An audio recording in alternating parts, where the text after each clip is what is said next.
Welcome to the Bjorn Pink Show.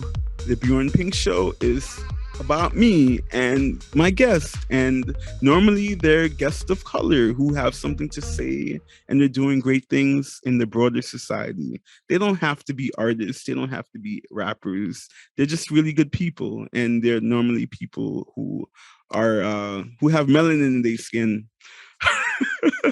And we create anyway. Yeah, man. So them have the melanin, and I invite them to the show, and we just have a really good discussion. And they don't always have to be melanated, but it helps if they got some melanin. So I'm a content creator based in New York City, and today we have a special guest, Miss Amanda Ashley. She's a licensed mental health counselor and equity advocate based in Gainesville, Florida. Yeah, and I'm just really thankful to have her. She's a beautiful spirit. She's always really positive. She's a mother, a great mother. And welcome to the show, Amanda. How are you? Great. Good, good, good. Me. Yeah, and she's a herbologist, if you haven't figured out by now. Can you please fill my viewers in about your journey into becoming a licensed mental health counselor? Yeah, it started a while back. I was actually in ministry at the time and had a lot of exposure and experience with mental illness and that kind of thing. Growing up, how I grew up, where I grew up, under the circumstances that I grew up. So I already kind of had like a personal experience with mental illness and exposure to it. So naturally, whenever I got into the field of mental health, it was more so about helping people through these struggles from a lens that was compassionate toward people and saw people as people, not people with issues or just seeing people as their disorders. And so that was something that I felt like I separated myself from other people who were in my field and just kind of jumped into minority mental health. So the process you asked of becoming a mental health counselor started in ministry when I decided to go to school and become a therapist. But then I realized that when had graduated and went into the field as a therapist, that there weren't a lot of people who looked like me or even shades darker than me, right? And then when there were people who looked like me, we weren't often in positions to actually affect change in our communities. We were in admin roles or case management roles where we weren't really in counseling roles, which is what we went to school for. And so I did something about that, and I went back to school, and now I advocate for and help other clinicians of color become licensed and kind of beat those obstacles that many of us face after graduation to become licensed and to open our practices. A lot of common knowledge within our society is not always common knowledge within our community. No, that last point really hit home for me. Somewhere along your journey, you became homeless. Can you talk about how that happened and how you overcame it? Yes. So homelessness as a little girl was just childhood. Like it wasn't anything that I viewed as traumatic at the time. It was just, my uncle worked at the Salvation Army, and my mom would haul us on the city bus, and take us all across town to the Salvation Army to go see my uncle. And he would give us extra food because he was my uncle, so I didn't think anything of it. That was part of my life. And it was fun, and then, I remember being in shelters and things like that as a little girl. And then when I grew up, my first experience with homelessness happened while I was pregnant, actually, with my first son. And that was really, really, really hard. I remember knowing that I had gone through this before and that my mother had gone through this with us and that it was possible to get out of it.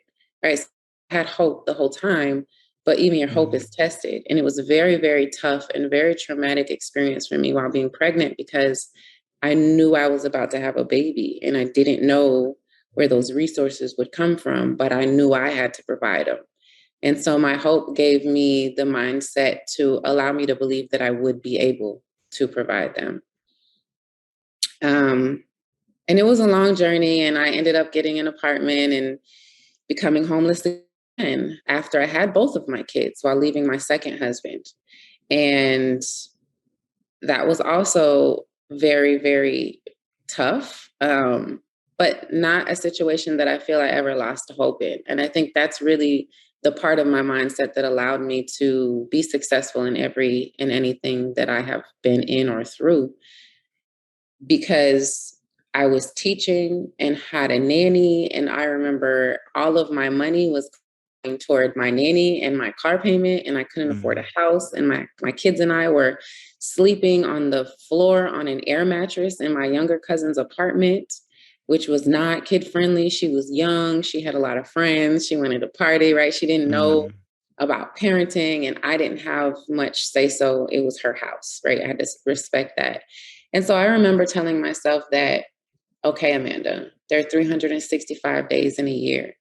If you can be better and better yourself at least a little bit every single day, then in a year you'll be 365 times better than you are now. And I was. I absolutely was.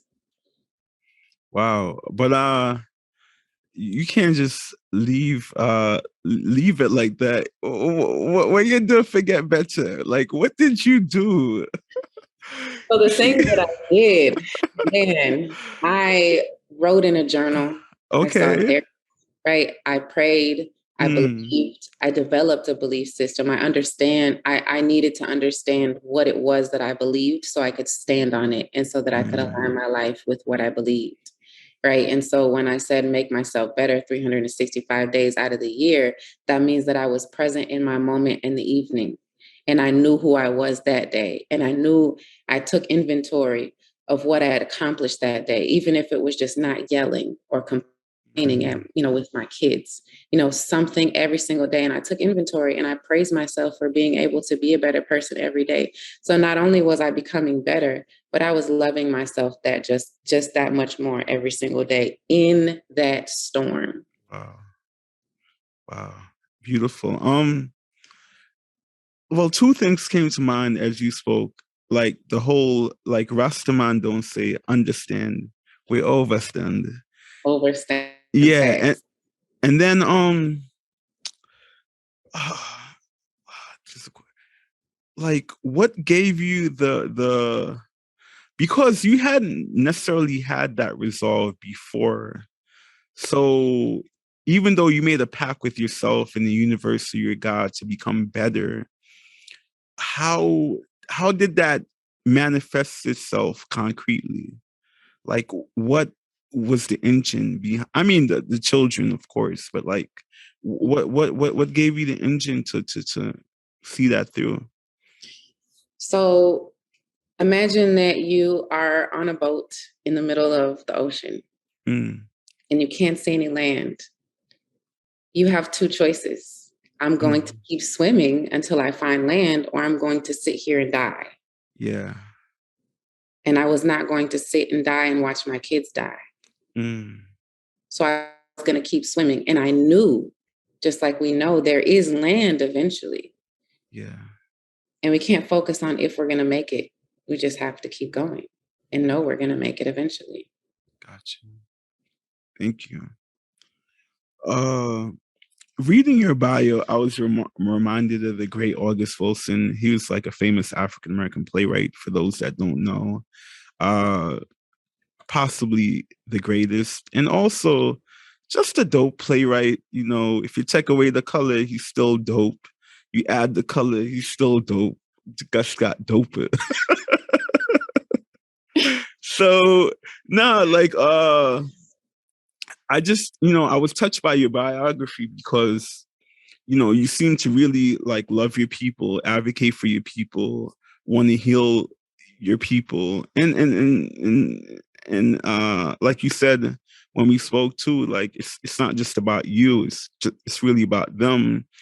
But I imagine working in like predominantly white spaces is, I mean, everywhere like America, period, it is what it is. It's going to be more financially lucrative or lucrative, period. So how are you able to rectify the fact that you're not working in necessarily lucrative spaces?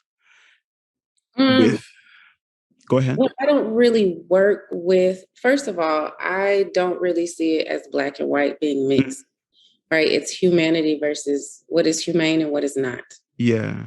right? And so I fuck with who I fuck with, and I work with Mm, who I want to work with. And I don't work with anybody that I don't want to work with, gotcha. period, because I have built that privilege in my life. Yeah. But my peace is the resource for me that keeps me going, that gives me the ability to take care of my children no matter what, right? Not the money. The money will come, but the peace is what's most important for me. And the people are our resource, because when I didn't have any support, I created support by supporting other people. Mm, And so for yeah. me, I don't work in predominantly white spaces, to be honest. I think that it's pretty evenly mixed for me, but Mm, I can say that, yeah, I mean, I could have sold out to myself, right? And mm, made a lot of money doing a lot of things that I don't believe in, but then where would I be? Right. So yeah. I don't know. It's facts for me. Like, Yeah. Nah, you just be another rich person. Like, right, another rich person is coming to see me to get help to be free. yeah. If you need help, you can reach me at amandaashley.life or litsession.com, and I will get you all the way centered and right. Wow, I love that. I love that. Well, she just hit on a good point. Like, money don't free you from chains. Sometimes money just puts you in more chains. I think that's one of the biggest things that our community is failing to realize. Mm, We feel like we have no power because we have no money or don't yeah, have enough money. And we do, we have enough money, yeah, but we have way more power and influence than we think. yeah.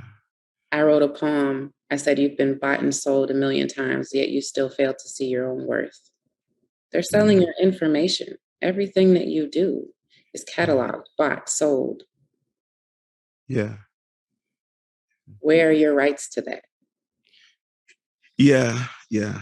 Well, I mean, it's something I've wrestled with. Like, I've been I don't know if you know. Well, yeah, you don't follow social too tough, but like there's like a lot of content creators right now, like even Joe Budden and Charlemagne from the Breakfast Club.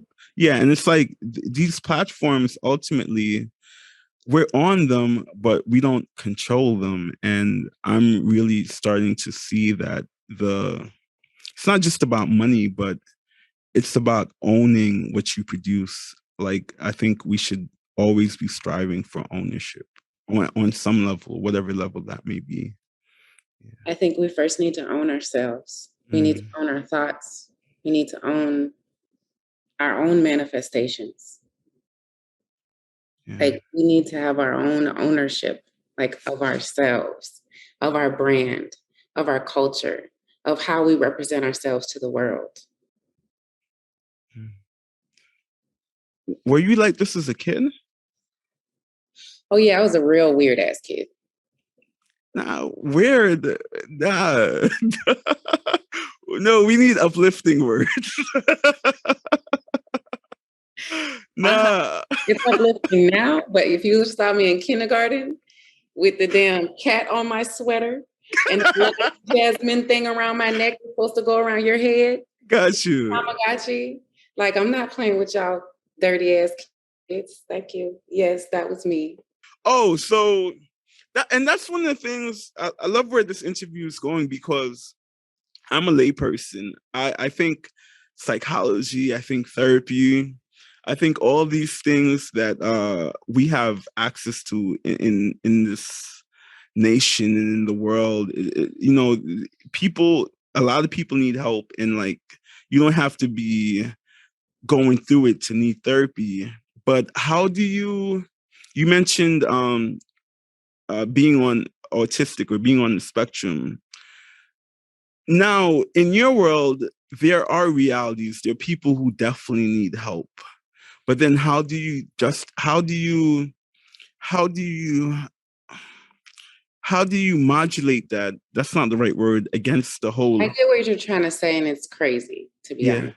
No, well, against the pharmaceutical complex. You gotcha. Yeah. With Yeah. pharmaceuticals, I don't believe in those as a professional Mm, or a person unless it's absolutely medically necessary. And so I think that's what you're asking. Like, where is that threshold? When do you have a problem? When do you need help?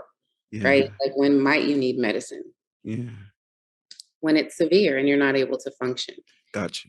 So, like, you could smoke all the ganja that you want if you're functioning and you're happy, right? But the moment that you're unable to function in life and it's because of this, and you've recognized it maybe, or you haven't, and you're still doing it, right?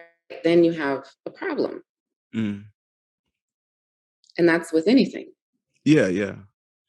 and everything, right? And so I think what it means to be on the spectrum and have a disorder is to be on the spectrum and not know how to function with those symptoms.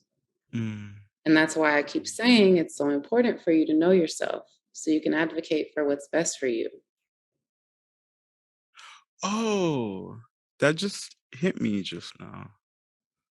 Yeah, because the closer, the greater you know yourself, the more you'll know when you're like imbalanced and out of whack. And what Yeah, you need and what you don't, and what's causing you imbalance. yeah, Like, you want to come to me and for me to tell you how to fix your life, right? But that's yeah. really not how it works. Mm, I do a lot of mindset shift stuff. mm, Like, you tell me where your mind is, and I say, well, have you ever thought about it like that? gotcha. Or I just reword it, right? And it allows you to see life differently. And that's what we need. We don't need to be fixed. We just need to see different. Yeah. And we A- need to see each other different. Amen. And then I also wanted to follow up with the earlier you had mentioned being out in the sea or the ocean, and you knew that land was ahead. But I just thought about, while you were speaking about, did you have like out of body experiences where you like I don't know, it's weird. Like like when I used to play basketball or even yoga, like hot yoga, Bikram or whatever, it's like sometimes you're in something and then like you see yourself outside of yourself, but you're still with yourself. Like, am I All of making sense? Yeah, Yeah. More yeah. so when I went through a lot of trauma when I was younger. Mm, mm, But now I can be very present with myself. gotcha. Is there a scale of presentness? I think that would be a fair thing to say. Mm. Like sometimes you're more present and less present. I've had people who are in their head so much, processing everything, that I've had to reach out and touch them and say, you're here, Mm, for them to feel here. mm, Do you feel me touching you? Do you feel the wind blowing across you? Do you hear the sounds in the air? Because mm. we get so clouded with these thoughts. Gotcha. Wow. Uh, okay. Has working in the spaces that you work in given you insights into? I don't. I wrote the question not really knowing how you identify yourself. So That's if I put my foot in my mouth, I apologize. It won't be the first time. It won't be the last time. But like I termed you in Afro Latina. I say that respectfully. But yeah. has that given you insights into yourself as a Afro, as a person with Afro Latin roots? Like how has being a therapist, uh, made you aware of yourself? In school, for when you become a therapist, there's a lot of work on, well, what is your bias to this? Mm, And how do you feel about this? And how does this affect you? Because you always need to be aware of you so that you don't project you yeah. so much into someone else, right? So you're aware of what's going on here and you're like, okay, but I'm going to separate that, right? So By the way, on my Instagram, I'm human and I list like a whole bunch of flags, and then I'm Black owned, right? And so Yeah. everywhere I go in the world, people ask me, where are you from? Yeah. Here in Gainesville, people ask me, where are you from? Gotcha. And I've always heard like this, I've always heard this, you have a privilege, right? Because you get to choose to pass is what you want. Mm. But you really don't, Mm. because people choose for you. And Mm. I'm the one who never knows how you're going to see me, right? Gotcha. Like you just called me Afro Latina. Latina. I am, but not just that, right? My Yeah, mother yeah. is actually Puerto Rican, Indian, and German. Okay. And my father's Puerto Rican. And my father is Jamaican. So he's from Jamaica. And my mother is first generation Puerto Rican. And so I'm second generation Puerto Rican, first generation Jamaican. I can't even say it all, Jamaican. Yeah. But I'm Caribbean American, basically. Yeah, Is yeah, what. yeah. But race wise, I'm Black because I Yeah. was born in America in the South. Gotcha. Oh, you were born in the South? Gainesville, Florida. Oh, well, yeah, duh. Excuse me. I had the Georgia Don't bring it response. at me now. What you said? I said, don't bring it at me now. Gotcha. I ain't got Okay. no Jamaican Okay. accent, but you know, Yeah. around another part. Gotcha. So that's interesting. Like you're and that's why you refer to the whole, because the whole of it is humanity. But we live in a society that's still very stratified, based on color and class. So then it begs the question: how do you, as a woman and a person who is very much in tune with the earth and herself, how do you raise your two quote unquote Black sons? Because the world will see them as Black men one day. Their father is Black. Yeah. I raised them with love and to love Mm. themselves and other people. My kids so I have both of my grandmothers are still alive, my Wow. German and my Jamaican grandmother. Mm. And I cannot disown anybody when I speak about who I am, right? Because my German Mm. grandmother talked to me about that one time. She said, I got a bone to pick with you. Why are you telling everybody you Black? Because what about me, right? So, we have these real conversations in my family. Yeah. And so I think it helps me as a therapist because I can talk to anybody. And Mm. from anywhere in the world with any language. I just went to Puerto Rico for the first time, and Mm. everybody there was so nice and community oriented. Like I didn't have to walk through the crosswalk. I Mm. could they saw me about to cross the road and they would stop. Yeah. It's like, oh my gosh, that's how I am. That must be the Puerto Rican side. This is dope. All this Got you. community My around here. people, La Familia. Right. Like, and I get to feel that way so many places in the world. Mm. I get to feel whole. Yeah. Yeah. And I feel like it's a real peaceful gift Wow. that a But lot of then, folks don't grow to. but you had to travel to Puerto Rico to get that. I did. Yeah. Isn't there sadness It that was come? very sad when I just got there. And to also hear about how they talked about America. Mm. How did they talk about America? Very divided.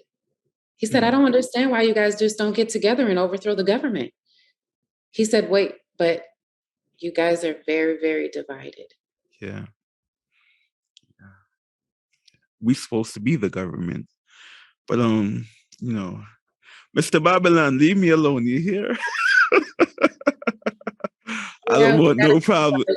we gotta Huh? do some kumbaya, peaceful stuff. The government and the people gotta come together. Yeah. The Yeah. old people that created and enforced these ridiculous ass systems, they just, I don't know, they gotta like retire and just be happy somewhere on some weed. But I Mushroom. think it's deeper than that. If I can be like real for a second, it's like the systems are man-made or whatever, human-made. So it's like ultimately, like if we wanted, it's something I've had an epiphany of as late, especially talking to like different guests. It's just like if we wanted, it could end.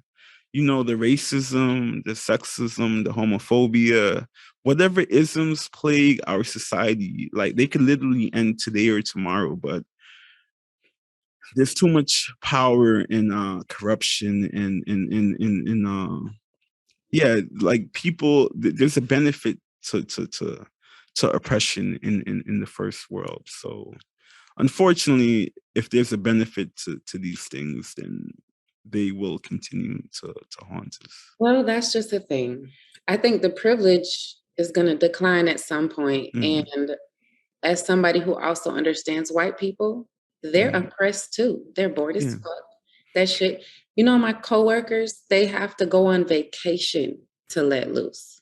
yeah, All we have to do is get around our people. true, Go true, home, get in the car, listen to music. You feel me? yeah, But they literally have to like go away. yeah, They have like to maintain the ridiculous standards that they want to put on us. yeah. But nah, that's deep too because But they have a privilege in that. And so, you know, some of them stay. yeah, but if you have to go away to find solace, that means while you're here, you're not really here. You know, you're just like a automated. You're just walking. You're walking and you're walking, huh? Yeah, you're oppressed too. Yeah, you're oppressed too. Yeah, You like don't even know it. yeah. Well, one of the great I was in some like grad school course, and one of the great Brazilian theorists, he said that the oppressed eventually want to become like their oppressor. I forgot who said it, but I thought it was a really astute point because they're allowed to they're allowed to, I don't know, I guess I can relate to it, you know. Hmm. I know that in New York that some Caucasian therapists sometimes dissuade their clients of color from choosing them because they feel they're not culturally competent, or they would have more of a buy-in with a person of color. Do you have a different approach to your white clients, or do you try to treat everyone the same? I treat everybody where they are Mm, for what they need. yeah, Right. So if I have somebody who studies witchcraft or somebody who studies Christianity or who practices witchcraft or practices Christianity, right? Like I'm respecting those things. I want gotcha. to align your life with your belief. Yeah, Because once we identify what we believe, we can check those beliefs. mm, Are they actually working for me? yeah, Is this actually what I want to believe? yeah. But a lot of us have ideas of what we want to believe and then try to live that life. And it's really not what we actually believe. Mm, mm, So then you just check yourself and then it's a twisted cycle. yeah. And you just beat yourself up all day. Mm, You're not really loving yourself to heal. mm. Do you feel healed? I always feel like I'm healing. Like Mm, I just went through something really traumatic, but my kids are safe. They mm. are happy. Like my kids were being abused at their daycare, along with a lot of other children. Wow, But my kids have me, and they have wow, their dad, and they have their grandmother, and their great grandmothers. They have people praying. They have people checking. They have, they're at a new school now. Like my wow, kids will be okay. wow. So there, it doesn't mean that, I won't go through storms in life and still have peace. But I'm still fighting for them other parents and them other kids. who might not have what I have. I have I mean, in the interest of full disclosure, not that it's anybody's business, but no, I have yet to be a father. That's one of the great goals of my life. You know, one day can't have kids with anybody, but No, you cannot.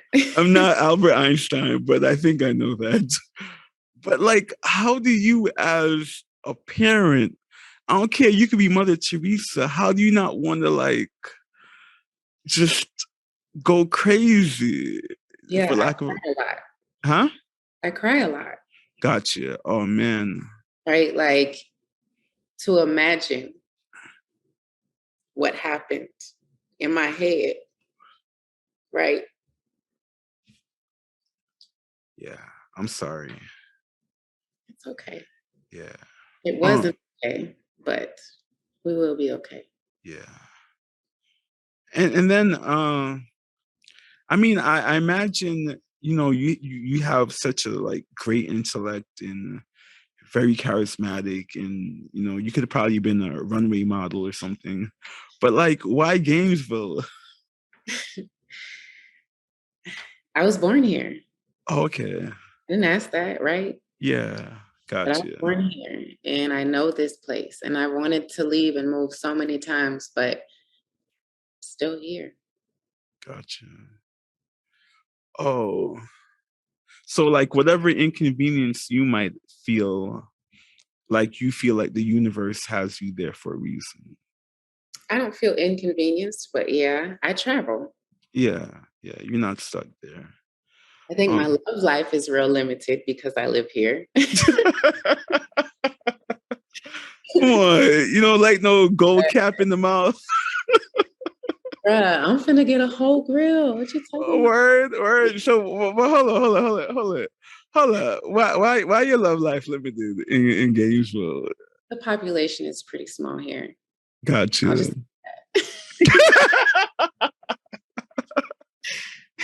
Okay, that was an intelligent way to. a lot less fishes in the sea. Nah, there are fish. You just don't want to eat them. So, You might be right. yo, you stupid.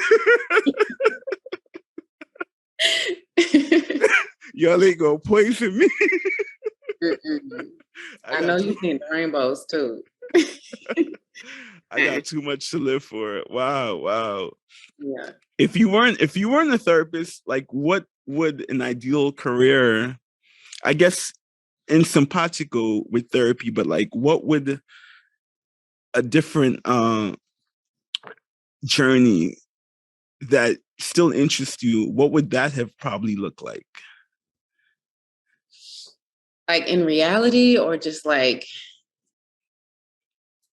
I'm thinking of like being superhero or something. But Mm. like I would be like Raiden and Professor X. Like all I'm not really familiar with super. yeah, No, like the way same way you're not really familiar with pop culture. Like when it comes to comic books, I'm like, I think I know what she's talking about. I would have to Google that. Yeah, um, yeah. I'm terrible. I know Superman and Superwoman, like nah, I wouldn't choose them, but it's okay. It's all right. What is got you. Got But you. what would I do? I think what I'm doing, if I didn't become a therapist, I probably would still have done something similar. Mm. Um, I probably would have like opened a church or something that wasn't a regular church. Mm. Probably would do something like that. Like a really big organization. But I mean, a lot of the stuff that I do, I don't just do therapy. I do a lot of things outside of therapy, more Mm. outside of therapy than I do as a therapist. And so I think I would just kind of be doing those things still. Yeah. I originally went to school for computer engineering, digital arts and science. Mm. And I did record label promotions, club promotions. I did a lot of music. I did artist development. So, I mean, I've lived so many lives. I've been a teacher, like, Wow. so. Wow. Wow. So you were outside handing out CDs? Oh, no. I was picking those people off the side of the road with the CDs. Got you. Like, let me help you, sir. Yeah. Got you. There's a difference. There's a difference. There's a Uh-uh. No, yeah. I was like selling beats and helping people get clients in the studio and helping artists find studios and connecting people to. I've always been a dot connector. Gotcha. So it's just, I don't know. Like your life looks different right now than I'm sure those journeys. But like, is there a part of you that would ever go back to that kind of stuff? I feel like now I'm just in it all. Like Solace is a company that I partner with, and they do mental health for the creative sports and entertainment industry. So I still do things with creatives. I still help artists with their CD out and their music video ideas. You know, I still do all of these things. Mm. So I just stay low key and help people rise. Mm. It's funny too. One of the questions I'd thought about, in this interview is we only have a few more questions, but one of the questions I had thought about was and I think I know the answer, but like, are you the type of person that would rather be more emotionally intelligent, or would you rather be more intellectually intelligent? But I feel like I know what you're going to say. I'm a Libra. Huh? I'm a Libra. I feel Oh, like you got to be balanced. Your balance. emotions, they tell you a lot of things. And if you're smart enough, you listen. Yeah, got you. Um, Thank you so much for your time. I would like you to leave us with a poem. Okay. I'll read you the poem that I told you I wrote under the new moon the other day. Thank you. You're funny because I actually wrote a whole book of poems as a teenager. It's not published yet, but it's super interesting. One day, Mhm. stick with me. So this poem is called Awaken. The humane experience isn't our human experience here in 2022, with a rise in division, an overload of misinformation, and a government that's killing us no longer slowly or discreetly.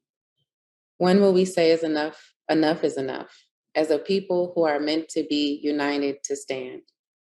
I refuse the news of terror and fear, of relentless and intolerable cruelty to ourselves and others. I turn away from the drama where poison gets confused for remedy and self harm has been reduced to self enhanced love. When will you feel the anxiety, self loathing, trauma, and numbness, and no longer and long to reconnect to the depths of your own soul? You have already been marked. You have already been bought and sold a million times over, yet still fail to see your own worth. Checkmate. When will you awaken? Wow. Beautiful. Beautiful. Thank you. You're such a really rich soul, like you're a breath of fresh air. Like, New York has people that look like you, but they ain't you. And we thank God for your life. Actually, I think that's the highest compliment you could ever pay anybody. So you're welcome. Nah, because like why people gotta die for you, for you to be thankful for their life, you know what I'm saying? So while you here, I'm gonna give you your flowers. And just on the last note, like I'm gonna be honest, like while you were speaking, so many times I'm like, I hear her, but I don't understand her. But I get it now. Like that's with the ego in myself and work I have to do on myself because I heard it, but I really hear it. So That must be the Libra in me. We like speaking a whole deep other language sometimes. no, that's the Leo. It's the Libra in you and the Leo in me. So, but I really do want to thank you for your time and just tell people where they can find your businesses and your services, please.